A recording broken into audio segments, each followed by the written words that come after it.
नमस्कार प्रिय मित्रों, मैं नीलेश महाराज जय वेंकटेश जी सावित्री ज्योतिष श्रृंखला को आज आगे बढ़ाते हुए मेरे प्यारे मित्रों, आज हम बात करेंगे काल सर्प दोष के विषय में। प्रिय मित्रों, कुछ मित्रों का कमेंट आता है क्या पंडित जी काल सर्प दोष होता है। तो पहले मैं हर वीडियो आपको बता चुका हूं, इस वीडियो में बताने चल रहा हूं कि काल सर्प दोष जैसा कोई वर्णित ग्रंथ में नहीं है। काल सर्प दोष विद्वान या ब्राह्मण कब और क्यों किस स्थिति में कुंडली में आपको देखे कहते हैं, आज हम संपूर्ण जानकारी आपको देने चल रहे हैं। तो देखिए, काल सर्वदोष यानी राहु केतु के मध्य में जब सभी ग्रह आकर के स्थापित हो, जैसे सूर्य, चंद्र, मंगल, गुरु, शुक्र, शनि राहु केतु के मध्य में आकर के जब स्थापित हो जाते हैं, इन्हें संपूर्ण काल सर्वदोष कहा जाता है। आंशिक काल सर्वदोष किसे कहते हैं? यदि राहु केतु के मध्य में यदि चंद्र ग्रह बाहर निकल जाए तो इन्हें आंशिक काल सर्वदोष का उपाधि बताया गया है। पर मित्रों, यदि कोई एक भी ग्रह यदि राहु केतु के बाहर और निकल जाता है तो काल सर्वदोष कभी भी नहीं लगता। इस सूत्र को आप याद रखिए। और काल सर्वदोष का मतलब ये नहीं है कि आपकी कुंडली में सर्वदोष आ गया है। प्रिय मित्रों, देखिए, सर्प का जो मुख है इन्हें राहु की उपाधि दी गई है और सर्प की जो पूंछ है इन्हें केतु की उपाधि दी गई है। तो पहले आप एक नियम सूत्र याद रखिएगा कि काल सर्वदोष यानी राहु केतु की शांति, इन्हें ही काल सर्वदोष का विधान बताया गया है। प्रिय मित्रों, अभी तक हमने प्रथम भाव से लेकर के एकादश भाव तक बढ़ने वाला काल सर्वदोष क्या कष्टकारी देता है जीवन में, इनका उपाय, इनका मंत्र जाप, निदान, संपूर्ण जानकारी हमने आपके सामने प्रस्तुत किया। आज इस श्रृंखला को आज आगे बढ़ाते हुए लास्ट एपिसोड लेते हैं कि द्वादश भाव में यानी 12वें भाव में यदि राहु बैठा हो, जैसे द्वादश भाव देखिए यहाँ है, अगर द्वादश भाव में राहु बैठा हो और षष्ठम भाव में केतु बैठा हो तो इसे बोलते हैं शेष नाग काल सर्वदोष। अभी तक जो मैंने आपके वीडियो सब बताया कि काल सर्वदोष का सबका नाम मैंने बताया और प्रथम भाव से लेकर के एकादश भाव तक बताया। अब मैं ये वीडियो काल सर्प का लास्ट का एपिसोड लिया हूँ द्वादश भाव का। अगर राहु यहाँ बैठा है द्वादश भाव में और केतु यहाँ बैठा है तो इसे बोलते हैं शेष नाग काल सर्पयोग। प्रिय मित्रों, अब राहु केतु के मध्य में चाहे ये साइड आप देखिए, यहाँ से लगा करके यहाँ तक जब सभी ग्रह बैठे हो, सूर्य, चंद्र, मंगल, गुरु, शुक्र, शनि, तो ये संपूर्ण शेषनाग काल सर्वदोष होता है। या यहाँ से लगा करके यहाँ तक कोई ग्रह बैठा हो, यहाँ से लगा कर यहाँ तक कोई ग्रह बैठा हो। कहने का मतलब ये है कि जब सभी ग्रह राहु केतु के मध्य में आ जाते हैं तो ही ये शेषनाग काल सर्वदोष बनता है। यदि चंद्रमा ग्रह चाहे ये साइड बाहर निकल जाए, चाहे ये साइड बाहर निकल जाए, तो आंशिक काल सर्वदोष होता है। प्रिय मित्रों, अब देखिए द्वादश भाव से क्या क्या विचार किया जाता है, क्योंकि कुंडली में बताया गया है कि 6, 8, 12 ये तीन भाव जो होते हैं काफी ही कष्टकारी होते हैं। यदि राहु द्वादश भाव में बैठा हो या राहु 6वें भाव में बैठा हो या राहु 8वें भाव में बैठा हो और ऐसा काल सर्वदोष का निर्माण होता होगा तो जीवन में बहुत ही कष्ट मिलता है व्यक्ति को। अब चाहे लड़के कुंडली हो चाहे लड़की कुंडली हो, यदि द्वादश यानी 12वें भाव में राहु बैठा है और खष्टम यानी 6वें भाव में केतु बैठा है तो ये शेषनाग काल सर्वदोष का निर्माण होता है। और द्वादश भाव से क्या क्या देखा जाता है? देखिए, द्वादश भाव जो होता है इसे खर्च भाव बताया गया, यानी व्यय, आप खर्च कितना कर रहे हैं ये द्वादश भाव से देखा जाता है। और द्वादश भाव से व्यक्ति भ्रमण करता है, विदेश यात्रा भी करता है, ये भी देखा जाता है। आपके मित्र कैसे हैं, दुखी हैं कि सुखी हैं, ये भी द्वादश भाव से देखा जाता है। आपकी बाईं आंखें जो है द्वादश भाव से देखा जाता है। गला, दांत ये भी द्वादश भाव से देखा जाता है। पैर ये भी द्वादश भाव से विचार किया जाता है। और माता पिता गुरु का आशीर्वाद अपने जीवन में प्राप्त हो ये भी द्वादश भाव से देखा जाता है। और सबसे मुख्य जो है, व्यक्ति जब भी विदेश यात्रा करता है, बाहर देश जाता है तो द्वादश भाव से ही विचार किया जाता है। प्रिय मित्रों, यदि राहु वहां बैठे द्वादश भाव में और खष्टम में केतु बैठे हैं तो क्या फल देंगे या ये अपना क्या हानि देंगे, क्या कष्ट देंगे और ये कब कष्ट देंगे, काल सर्वदोष का संपूर्ण जानकारी में आपके सामने एक निवेदन है। यदि आप मेरे चैनल पर नए जुड़े, चैनल को जरूर सब्सक्राइब करें। यदि मेरा वीडियो आपको अच्छा लगे तो आप अवश्य लाइक करें। तो देखिए, काल सर्वदोष का कुछ मैं लक्षण बताने चल रहा हूं। यदि किसी कुंडली में 12वें भाव में राहु बैठा हो, 6वें भाव में केतु बैठा हो तो ये शेषनाग काल सर्वदोष का निर्माण हो रहा है। तो काल सर्वदोष कष्ट क्या देता है, इसका लक्षण अपने जीवन में क्या दिखता है, कुछ मैं विवेचन करने चल रहा हूँ। मान लीजिए किसी के पास कुंडली है या किसी के पास कुंडली है, उनका डेट ऑफ बर्थ या उनको याद न हो, समय प्लेस याद न हो, तो कुछ लक्षण मैं बताने चल रहा हूँ। अगर ये लक्षण आपके जीवन में दिखाई दे तो समझ लीजिए कि आपको काल सर्प दोष की शांति यानी राहु केतु की शांति करना बहुत ही कंपलसरी जरूरी है। जैसे व्यक्ति को लक्षण क्या दिखाई देगा, बुरे बुरे सपन आना, जिनका भी काल सर्प दोष होगा, ऐसे शेषनाग बना हुआ होगा, उनको रात्रि के समय में जैसे विषैले बड़े बड़े सर्प दिखाई देना, या वो अपने आप को पानी में जल में डूबते हुए देखेंगे, या वायुमंडल हवा में उड़ते हुए देखेंगे, या उनके जो है मानसिक बीमार हो जाएंगे। और सबसे गड़बड़ लक्षण उनके जीवन में क्या आएगा कि संतान की प्राप्ति में बाधा आ जाएगा। अगर किसी की काल सर्प दोष बनता होगा तो उनको पुत्र की प्राप्ति जल्दी नहीं होता है। दूसरा चीज, वैवाहिक जीवन जल्दी संपन्न नहीं होता, चाहे लड़के कुंडली हो चाहे लड़की कुंडली हो। जब ऐसा शेषनाग काल सर्प दोष का निर्माण होता है कुंडली में, तो उनके जीवन में जल्दी सुख, विवाह का सुख प्राप्त नहीं होता है और माता पिता चिंता में पड़ जाते हैं। अगर विवाह कहीं जल्दी संपन्न नहीं, अगर संपन्न भी हो गया तो आपस में मतभेद हो जाता है और ज्यादा करके चांसेस देखा जाता है कि विवाह टूटने का भी योग बन जाता है। और क्या लक्षण दिखाई देगा, व्यक्ति चाहे लड़का हो चाहे लड़की हो, मानसिक बीमार हो जाते हैं, इनके जीवन में भटकाव आ जाता है, इनके जीवन में छल कपट हो जाता है, इनके जीवन में कोई दोषारोपण लग जाता है या कोई दोष लगा देता है और ये नशा करना शुरू कर देते हैं और ये कर्ज ले लेते हैं, क्योंकि द्वादश भाव से कर्ज का विचार किया जाता है, कर्ज भी ले लेते हैं और तकलीफ में पड़ जाते हैं और फालतू लाइन आउटलाइन जाना शुरू कर सकते हैं और इनके जीवन पर्यंत दुख मिलना प्रारंभ हो जाता है। और इनको हमेशा लक्षण क्या दिखाई देगा, मृत्यु का भय दिखाई देगा और व्यक्ति घबराहट हो जाएगा, व्यक्ति आत्महत्या कर सकता है, क्योंकि द्वादश भाव से आत्महत्या का भी स्थान देखा जाता है। व्यक्ति डीप में चला जाता है, टेंशन ले लेता है। ये सब लक्षण उनके जीवन में दिखाई देना प्रारंभ हो जाएगा और हमेशा शंका को शंका इनके मन में लगा रहेगा। हॉस्पिटल जा सकते हैं, मानसिक बीमार हो सकते हैं, इनका पेट में तकलीफ बढ़ सकता है, जेल माने खाना बताया गया 10 भाव से जेल भी जा सकते हैं, दोषारोपण लग सकता है। ये सब लक्षण उनके जीवन में दिखाई देगा, मृत्यु का हमेशा भय लगा रहेगा। ये सब जो है काल सर्प दोष का लक्षण है। प्रिय मित्रों, यदि ऐसा लक्षण दिखता होगा तो आज मैं कुछ रहस्य, गूढ़ रहस्य बताने चल रहा हूँ। किसका अर्थ ये नहीं है कि काल सर्प दोष का निर्माण हो रहा है तो व्यक्ति के जीवन में गड़बड़ ही फल मिलेगा, कतई नहीं। राहु किस स्थिति में बैठा है पहले आप इसका विवेचन करें। राहु शत्रु के साथ बैठा है कि मित्र के साथ बैठा है, राहु की डिग्री क्या है, राहु किस अवस्था में बैठा है।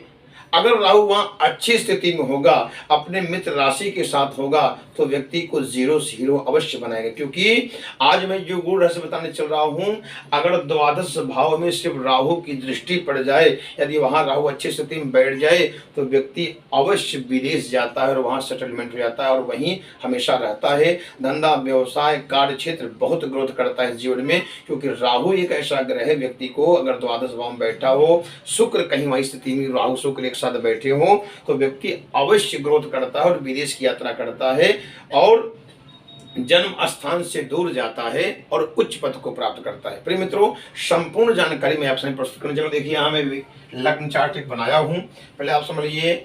आज जो बताने चल रहा हूँ शेषनाग काल सर्प दोष, इनका उपाय। द्वादश भाव से देखिए मैंने कुछ लक्षण यहाँ लिखा हूँ। व्यय यानी खर्च स्थान, जन्म स्थान से दूर व्यक्ति जाता है, जो मैंने आपको बताया। शयन सुख, और व्यक्ति मानसिक बीमार होता है, दुर्घटना इनको हो सकता है, पत्नी को रोग हो सकता है, व्यक्ति टेंशन में जाकर के आत्महत्या कर सकता है, और उधार पैसा ले लेता है और ज्यादा कर्ज लेता है, न चुकाने पे प्रॉपर्टी बेच दे सकता है और विदेश यात्रा करता है। कालागार व्यक्ति के जीवन में दोषारोपण लग सकता है, पागल खाना यानी पागल जैसा बन सकता है, व्यक्ति हॉस्पिटलाइज हो सकता है, धोखाधड़ी इनके साथ हो सकता है। और ये व्यक्ति चिंता में ज्यादा रहते हैं, जिनका ऐसा शेषनाग काल सर्प दोष बनता हुआ काफी चिंता, और इनका दांत, आंख, गला ये सब भी जो है द्वादश भाव से देखा जाता है। और इनके जीवन में संकट, हानि, बंधन हमेशा बना रहता है अगर ऐसी स्थिति में काल सर्प दोष का निर्माण होता है। मृत्यु देखिए, राहु की दृष्टि 3 बताई गई है, 5, 7, 9। राहु जहां बैठेगा वहां से 5वीं दृष्टि, 7वीं दृष्टि और 9वीं दृष्टि। मैंने पहले बता दिया कि 6, 8, 12 जो होता है ये राहु यहाँ अच्छा फल नहीं देता है। अगर राहु गड़बड़ स्थिति में होगा तो अच्छी स्थिति में होगा तो जबरदस्त राजा बना देगा। देखिए राहु की पहली दृष्टि कहाँ पड़ेगी, पांचवी मैंने बताया, तो 1 2 3 4 5 ये चौथे दृष्टि पड़ेगी। और ये चौथा दृष्टि जो बताया गया है माने राहु से पांचवा सुख स्थान आएगा। ये माता का स्थान है, भूमि भवन वाहन का स्थान है, सुख स्थान है। अगर राहु गड़बड़ स्थिति हो यहाँ बैठा होगा तो पहले तो सुख में बाधा कर देगा, माता को बीमार कर देगा, माता पिता से कष्ट पाएगा व्यक्ति, या माता पिता कष्ट दे सकता है और इनके जीवन पर्यंत सुख में बाधा आता ही रहेगा। न तो वाहन ले पाएंगे, न तो मकान का सुख भोग पाएंगे, न तो माता का सुख भोग पाएंगे। जब जब राहु गड़बड़ स्थिति में यहाँ दृष्टि डालेगा, अपने शत्रु के साथ बैठा होगा और यहाँ दृष्टि गड़बड़ डालेगा तो यहाँ उथल पुथल जीवन में हो जाएगा। प्रिय मित्रों, दूसरी दृष्टि जो बताई गई है सातवीं दृष्टि राहु की, तो 1 2 3 4 5 6 7 ये षष्टम भाव है। इसे रोग स्थान बताया गया है, इसे गुप्त शत्रु का स्थान बताया गया है। यहाँ आपका जो है अंदरूनी प्रॉब्लम बता दिया गया है, यहाँ आपको मानसिक बीमार कर सकता है, रोग दे सकता है, दंड, जेल, कोर्ट कचहरी, ये सब यहाँ दिखाएगा राहु जब गड़बड़ स्थिति में होकर बैठेगा। और राहु की संपूर्ण जो नौवीं दृष्टि बताई गई है, सातवीं के बाद नौवीं दृष्टि अष्टम आएगा। देखिए यहाँ से 1 2 3 4 5 6 7 8 9, तो मैंने पहले बताया कि राहु 5 7 और 9 देखता है। तो नौवीं दृष्टि क्या हो गया, इससे बोलते हैं अष्टम, यानी ये मृत्यु स्थान है, ये गुप्त स्थान है। यहाँ जो है व्यक्ति को बीमार करा सकता है, एक्सीडेंट करा सकता है और इनके जीवन में काफी ऑपरेशन करा सकता है, उथल पुथल कर सकता है, दोषारोपण लगा सकता है, मानसिक बीमार कर सकता है, दुर्घटना करा सकता है।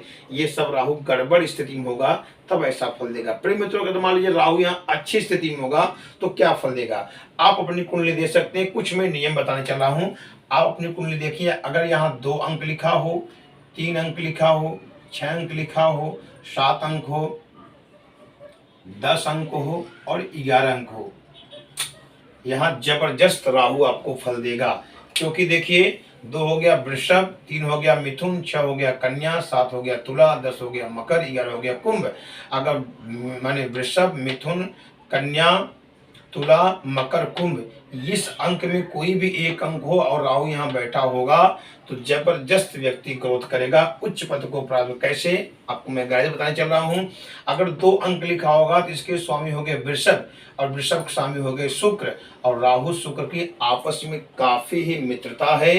अगर कंडीशन आपको यही देखना है कि शुक्र डिग्री 0 से 1 या 29 से 30 डिग्री न हो, और शुक्र अत से मारक न हो, शुक्र अत से वक्री होकर न बैठा हो, और शुक्र कहीं भी हाथ लगा करके यहाँ तक बैठा हो। ध्यान ये देना है, चाहे हाथ लगा के यहाँ तक बैठा हो, ऐसा काल सर्प योग बनता होगा। राहु शुक्र की आपस में 8 से 10 डिग्री की दूरी होगी, तो ये राहु शुक्र की जब महादशा आएगा, अंतरदशा आएगा, प्रतंत्र दशा आएगा, व्यक्ति अवश्य विदेश यात्रा करेगा। व्यक्ति अच्छा क्रिकेटर बन सकता है, एक्टिंग लाइन में जा सकता है, और व्यक्ति ये आप समझ चलिए शुक्र राहु एक ऐसे ग्रह हैं द्वादश भाव में व्यक्ति को विदेश अवश्य भेजेंगे। फिर मित्रों, अगर 3 अंक लिखा होगा, 3 स्वामी हो गए मिथुन के स्वामी हो गए बुध, राहु मिथुन का उच्च का माना गया है, यहाँ जबरदस्त फल देगा राहु और मिथुन। कब देगा, जब बुध की महादशा आएगी, अंतरदशा, प्रतंत्र दशा, या राहु की महादशा, अंतरदशा, प्रतंत्र दशा, तो अपने जीवन व्यक्ति अवश्य ग्रोथ करेगा और बहुत आगे बढ़ेगा।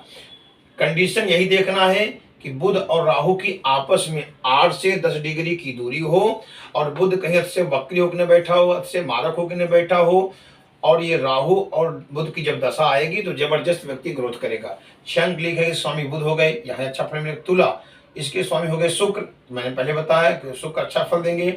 मकर और कुंभ, इसके स्वामी हो गए शनि, और शनि राहु, अब यहाँ कंडीशन ही देखना है, शनि राहु को श्रापित दोष भी बताया गया है। लेकिन अगर शनि और राहु परम मित्र भी हैं आपस में, सिवाय कंडीशन ये देखना है कि राहु की शनि की आपस में 8 से 10 डिग्री की दूरी हो, और शनि कहीं 0 से 1 या 29 30 डिग्री न हो, शनि अत से मारक न हो, शनि अत से वक्र होकर न बैठा हो, और शनि हाथ लगा के यहाँ तक बैठा हो, या शनि हाथ लगा के यहाँ तक बैठा हो। और जब राहु शनि की महादशा, अंतरदशा, प्रतंत्रदशा आएगा तो व्यक्ति अवश्य ग्रोथ करेगा, क्योंकि राहु जो होता है फोर्स कारक नौकरी दिलाता है, कमांडो, पुलिस, ये सब नौकरी जो सरकारी राहु दिलाता है। है। और शनि जो होता है न्याय प्रिय ग्रह है। शनि जो है आयुर्वेद से डॉक्टर बना सकता है, मेडिकल लाइन व्यक्ति को ले जा सकता है। कंडीशन आपको यही देखना है कि जितना मैं अंक लिखा हूं इन अंकों के स्वामी अच्छी स्थिति में हो और राहु से इनकी 8 से 10 डिग्री की दूरी हो। तो जब भी इन अंकों का स्वामी का जब महादशा, अंतरदशा, प्रत्यंदशा सुन रहेगा, व्यक्ति जरूर 0 बनेगा और अपने जीवन में अवश्य ग्रोथ करेगा। अब ये राहु गड़बड़ का फल देगा, आप इसको मैं बताने चल रहा हूं। अगर आप अपनी कुंडली में देखिए 1 अंक लिखा हो या 4 अंक लिखा हो या 5 अंक लिखा हो या 8 अंक लिखा हो या 9 अंक लिखा हो या 12 अंक लिखा हो, प्रिय मित्रों समझने की बात है। माने मेष, कर्क, सिंह, वृश्चिक, धनु और मीन, अगर ये अंक लिखा होगा और इस अंक के स्वामी कहीं भी जो है यहाँ से लगा करके यहाँ तक बैठे होंगे या यहाँ से लगा के यहाँ तक बैठे होंगे और कहीं राहु इनके ऊपर हावी होके बैठा होगा, तो व्यक्ति के जीवन में उथल पुथल हो जाएगा। और जितना मैं लक्षण बताया ये सब आपके जीवन में घटित होना शुरू हो जाएगा। 3 लक्षण मुख्य रहेगा। विवाह में बाधा हो जाएगा, संतान पुत्र में बाधा हो जाएगा, माता को तकलीफ की दृष्टि मैंने बताया, माता को कष्ट हो जाएगा, व्यक्ति मानसिक बीमार हो जाएगा, व्यक्ति जेल में जा सकता है, व्यक्ति के जीवन में दोषारोपण लग सकता है, व्यक्ति कोर्ट कचहरी इत्यादि जा सकता है। और आंखों का तकलीफ, दांत का दर्द, पेट का दर्द, ये सब तकलीफ इनके जीवन में उथल पुथल करेगा। क्यों? क्योंकि अगर 1 अंक लिखा होगा तो इसके स्वामी मेष, इसके स्वामी हो गए मंगल, और राहु मंगल को शत्रुता बताया गया है। राहु मंगल में आपस में शत्रुता है, क्योंकि राहु मंगल को ज्योतिष में अंगारक योग बताया गया है और ये वैवाहिक जीवन को नष्ट करते हैं। क्योंकि राहु की 9वीं दृष्टि जो आएगी, अष्टम आएगा, तो जो है पत्नी के और पति में आपस में मतभेद हो सकता है या डिवोर्स हो सकता है, टूट सकता है और व्यक्ति के जीवन में उथल पुथल कर देगा ये राहु मंगल। अगर 4 अंक लिखा होगा, इसके स्वामी हो गए कर्क, कर्क के स्वामी हो गए चंद्रमा, और राहु चंद्रमा में ग्रहण योग बताया गया है। और चंद्रमा जो होता है मन का कारक होता है, माता कारक होता है। तो राहु जब हावी होकर बैठेगा तो माँ की मृत्यु करा सकता है। क्योंकि जो है मैंने पहले बताया कि जो है पहली दृष्टि जो आएगा चतुर्थ आएगा राहु का, 1 2 3 4 5, क्योंकि 5वीं दृष्टि राहु करेगा। और राहु चंद्रमा जो होता है माँ का कारक होता है, सुख का कारक होता है, मानसिक व्यक्ति को बीमार कर देगा, माँ को बीमार कर देगा। अब इसका मन जो है, जैसे पानी हमेशा बहता रहेगा उसी प्रकार के व्यक्ति का मन बहता रहेगा और इनके ऊपर दोषारोपण लग सकता है, सुख में बाधा आ जाएगा, काफी कष्टकारी ये ग्रहण योग बना देगा। अगर 5 अंक लिखा हो, इसके स्वामी हो गए सूर्य, और राहु सूर्य को सूर्य ग्रहण बताया गया। और सूर्य जो है आत्मा कारक ग्रह बताया गया, प्रकाश बताया गया, राजा बताया गया है और पिता का स्थान बताया गया है। पिता, सूर्य माने पिता, तो राहु सूर्य काफी, अगर राहु हावी होकर बैठ जाएगा तो ये जीवन मुथल पुथल कर देगा, पिता कष्टकारी करा देगा और दिक्कत दे देगा। और ये व्यक्ति को आत्मा माने संघर्ष करेगा, मजबूती कम आ जाएगी इनके मन में, मानसिक बीमार हो जाता है व्यक्ति। 8 अंक लिखा स्वयं मंगल हो गए, वृश्चिक की ये भी गड़बड़ फल देंगे। 9 लिखे होंगे। अब यहाँ राहु धनु माने धनु समय गुरु, अब यहाँ राहु धनु का नीच का बताया गया है। और 12 माने मीन, इसका भी स्वामी गुरु हो गए।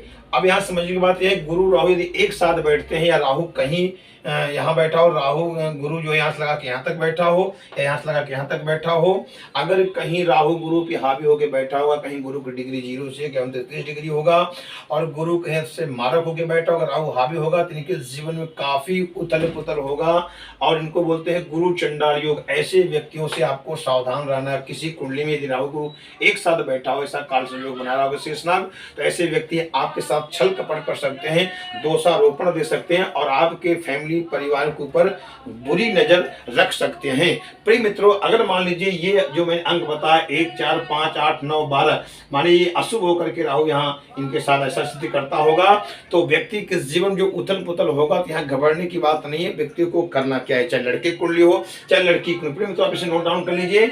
सबसे पहले मैं बताया काल सर्वदोष, यानी आपको राहु केतु की शांति करना है। तो राहु का जो मंत्र है ओम रांग राहवे नमः, इस मंत्र का जाप करना है। और केतु क्या है, ओम किंग केतवे नमः, केतु का मंत्र का आपको जाप करना है।